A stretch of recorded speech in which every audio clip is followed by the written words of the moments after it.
Hi everyone, welcome to Guide and Grow TV. I'm Sylvia Arrington, and today we're going to talk about attention span and focus.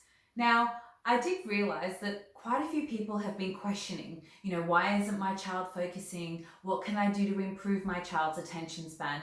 And I just wanted to tell you something and set the record straight. Now, when we're talking about babies and toddlers, a lot of the time, we as humans, we always compare to other children or people that we see, especially in clips such as Practical Life on Instagram, on Pinterest, on Facebook. And we have a look and we see these 10-second clips of, children doing these amazing things like brushing their teeth and cutting bananas and any other type of practical life activities. Now, remember, this is just a 10-second clip from what a day looks like. There could have been a disaster beforehand and after. And what we have to realize is that the reality of the situation is something completely different.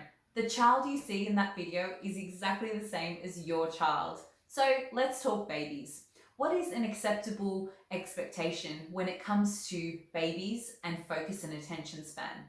Now, depending on how old your baby is, so from infancy, they could be staring at a mobile or having a look at some contrast cards.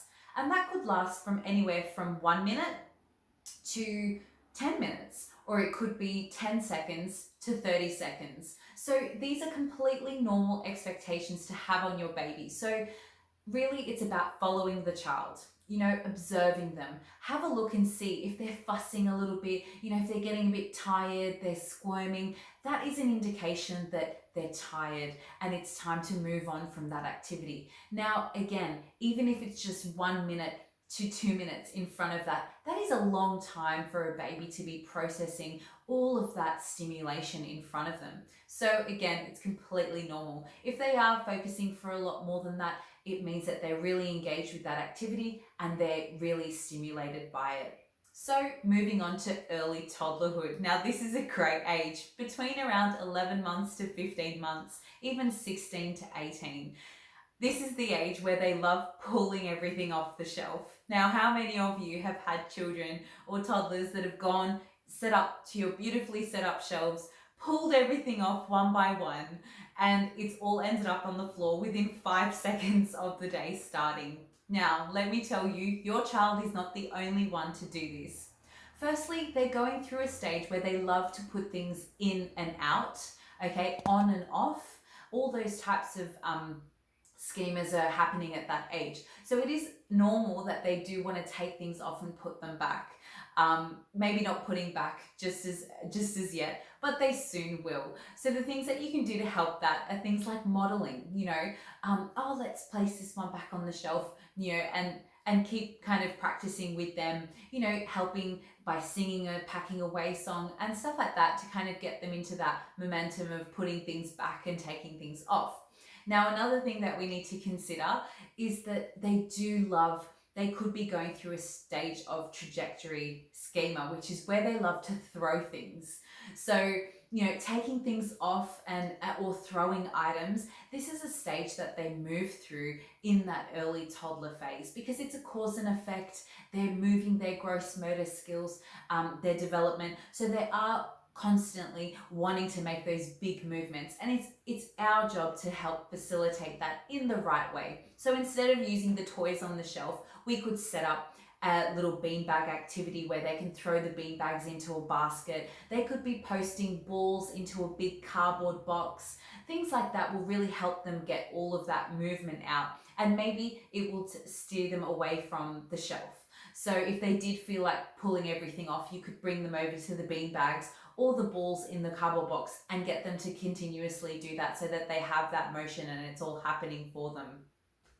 So when it comes to attention and focus, attention span, with the early toddlers, even if they are moving from one thing to another, this is the time of exploration. They really are taking everything in from the world around them. And so they are going to be moving quite quickly from one thing to another. It is a very high expectation to think that a 14-month-old will sit down for a good, 10 to 15 minutes at a time engaged in one activity. Now, one thing to keep in mind, if a child does take interest in an activity or they are focusing and you can see that, oh, they've sat there for a couple more minutes than they usually do, it means that the activity is not too easy and not too hard. It's just right. So these are things to look out for and observe.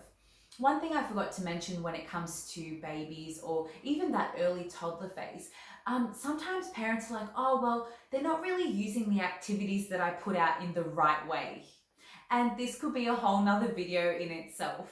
When you see a child that, takes things and starts banging them or, is banging the bottle or taking the tray out, not really interested in what's inside, but interested in the tray, banging the tray, you have to start looking for patterns, because what they're trying to tell you is that they are interested in the sound that it's making, in the different acoustics when they're banging the tray or banging the floor or banging the bottle. So instead of thinking about what you think that they should be doing with the activity, you really need to look for these patterns that are emerging. So it's really about sitting back and observing, and try not to think about the expectations you have as a parent, but really look at what the child is trying to tell you. And this is where you'll change that perception around, oh, my child is bored, they're not interested, they're not using the toy the right way, because it all boils down to expectations and observation.